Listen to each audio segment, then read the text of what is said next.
bulay-bulay ng buhay. Hindi ng Panginoon. Kasi ito simula ng aking gawain kahit ito na kapagpalang Diyos, madalang sa kapangyarihan ko lahat. Salamat po, Diyos, sa pagkatang yung mga third-time ng mga ayaw ng tao. Inisin mo ang aming mga puso at isipan mo, Diyos. Ang iyong alipin ay tatayo, sabayan mo. Sabayan mo kami lahat ng iyong Santong Espiritu at ikaw magpaunawa sa amin. Ikaw ang magayag ng iyong mga salita o Diyos sa araw na ito. Sa aming paglalakbay, ang driver at ang produkto ng siyang nito ay hindi mo ng karunungan o Diyos. Upang ligtas kami makaparawan sa aming karoon. Ito ang aming samot na langit sa pangalan ng Jesus. Amen. Lord God. Paksain natin mga minamahal patungkol sa kaligtasan ng tao. Pagdating sa kaligtasan ng tao, mga minamahal, ang tao maraming haka-haka. Sabi po ng ibang mga tao, basta tanggapin mo lang si Kristo sa puso mo, ligtas na kahit hindi na sumamba.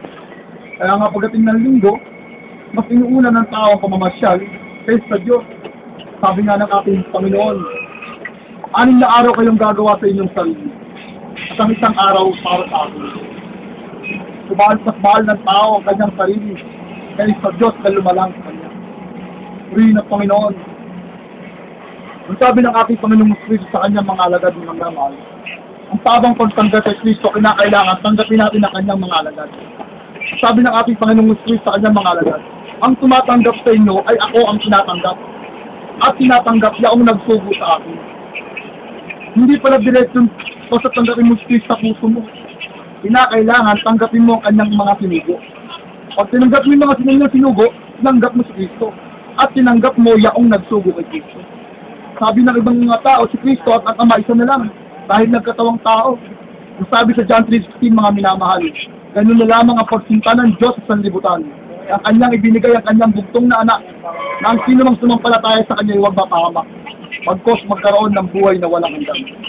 Ibig sabihin, mga minamahal, may nagsugo at mayroong sinugo. Sino ang nagsugo? Ang Diyos Ama. Sino ang sinugo? Ang kanyang bugtong na anak, Kristo Jesus. Sino ang sinugo ng Kristo na alagad? At nang umakyat ang ating Panginoong Kristo sa langit, mga minamahal, nagdiling siya sa kanyang mga alagad. Ang sabi niya sa Marcos 16:16, dito po ang pangalan ng ating Panginoon. Humayo kayo sa buong sanlibutan at inyong ipangaral ang ebanghelyo sa lahat ng kinakal. Ang sumasampalataya at mabautismuhan ay maliligtas. Tatapot ang hindi sumasampalataya ay parurusahan. Ang talatang ito, mga minamahal, ay ang ebanghelyo ng ating Panginoong Kristo. Ano ang ebanghelyo? Ang ebanghelyo ay dakilang tagubilin ng ating Panginoong Kristo sa kanyang mga alagad. Ang ebanghelyo ay galing sa wikang Grego na ebanghelyo, na ang ibig sabihin ay mabuting balita o good news. Bakit kinakailangan po ng tao ang ebanghelyo? Sapagkat tayong lahat ay makasalanan sa harap ng Diyos. Tatlong bagay ang kinakailangan ng tao upang makalakad sa kitang ebanghelyo. Una, kinakailangan niyang magsisi, sumampalataya at magpapautismo. Ano ang pangako? Maliligtas. Kapag ang isang tao hindi tumugon sa panawagan ng Diyos, ang kanyang kaluluwa ay mapapahamak. Sabi sa 2 Tesalonica 1:8, na nasa nagdiliyab na apoy, doon sa hindi nagsikilala sa Diyos, at hindi nagsitalima sa ebanghelyo ng ating Panginoong Kristo.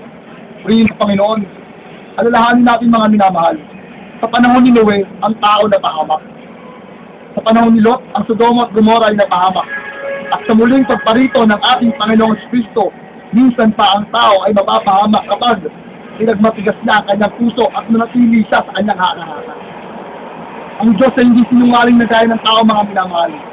Sinabi ba niya at hindi niya gagawin? Tayo, habang buhay tayo, may pag-asa tayong makalapit sa Diyos, makatugon sa kanyang panawagan. Subalit kung mamatay tayo, hindi tayo nakatugon sa panawagan ng Diyos, wala tayong bawi sa kabilang buhay. Mga minamahal, dahil na sinasabi ng bandalang kasultan, ang Diyos ay hindi sinungaling na gaya ng tao. Ngayon, maaaring buhay pa tayo. Sunod na araw, buwan, pwede mamatay tayo. Kaya ito, panawagan ng Diyos. Sa sanlibutan, maraming panawagan. Panawagan na kung ano ng pagtitipon. Pero ito, mga minamahal, hindi panlupa. Panlangit po ito, mga minamahal. Buhay na walang hanggan na pinag-uusapan dito. Kaya pag hindi tayo nakatugon dito, mga minamahal, wala tayong bawi sa kabila. Kaya mga minamahal, ang nais ng aming puso't manangin sa Diyos, na sa muling pagparito ng ating Panginoong Kristo, makasama na tayo. Magkakasama tayo sa langit. Subalit kung magmatigas ang ating puso, walang magagawa ang Diyos sa atin. Bilang isang tao, binigyan tayo ng Diyos ng kapangyarihan. At ano ang kapangyarihan binigay sa atin ng Diyos? Ang malayang magpasya. Pag anong mapagpasya ng tao, siyang kanyang tatahakin. Rin ng Panginoon. Dumako naman po tayo sa ikalawang bahagi ng ating gawain. Hindi iba yung pagkakaloob o pagtulong sa gawain ng Diyos. Pagdating sa pagkakaloob o pagtulong sa gawain ng Diyos, ang tao maraming sinasabi dyan. Kesyo ganito, kesyo ganyan. Mga minamahal, sabi ng banal na kasultan, mapalad ang nagbibigay kayo sa tumatanggap. May pinapatungkulan ba yan pagtulong o pagbibigay? Wala po. O ngayong halimbawa tumulong po kayo o nagkaloob kayo sa gawain ng Diyos, lugi po ba kayo? Hindi po. Bakit? Pangako ng Diyos mapalad. Alam niyo mga minamahal na salita ng ating Panginoong mapalad, generalize yan. Paano generalize po lang? Halimbawa, sa inyong pagkakaloob, maaari pagpalain lahat ng mahawakan ng kamay nyo. Hanap buhay nyo, trabaho nyo, buong sambahayan nyo, pagpalain ng Diyos. At ang inyong mga kaloob, mga minamahal, ginagamit natin pang-evangelismo yan. May mga tao nagsasabi, bakit nyo ginagawa yan? Mayaman ang Diyos ha. Ba't kayo namamalimos? Sabi po kami namamalimos, mga minamahal. Ang Diyos na sa langit, ang kanyang gawain na dito sa lupa, na kinakailangan magpatuloy. Purihin ng Panginoon, hindi naman ibabagsak ng Diyos ang mga kayamanan para bumagsak dito sa lupa eh. Diba? At sino ang kakasangkapanin niya? Ang tao pa rin, upang tumulong sa kanyang gawain.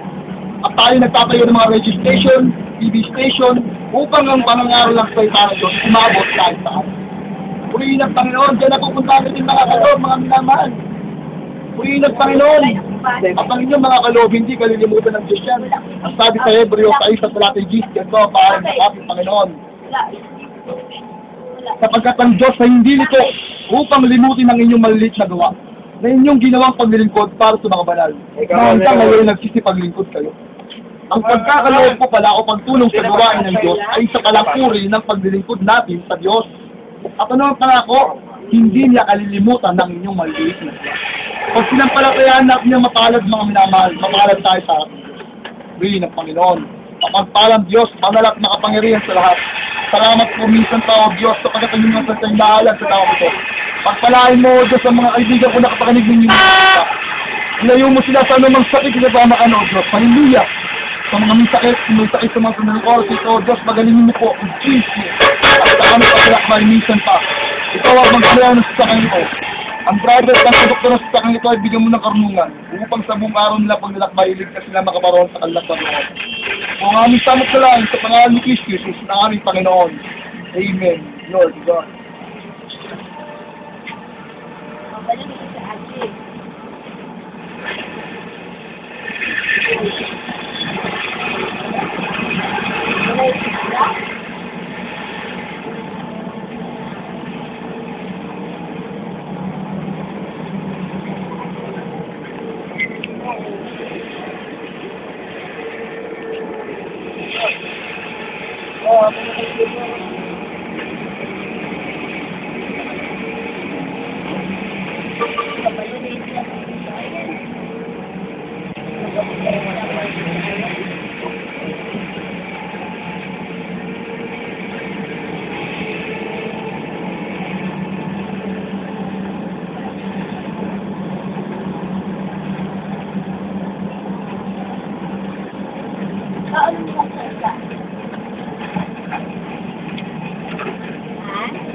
Ha?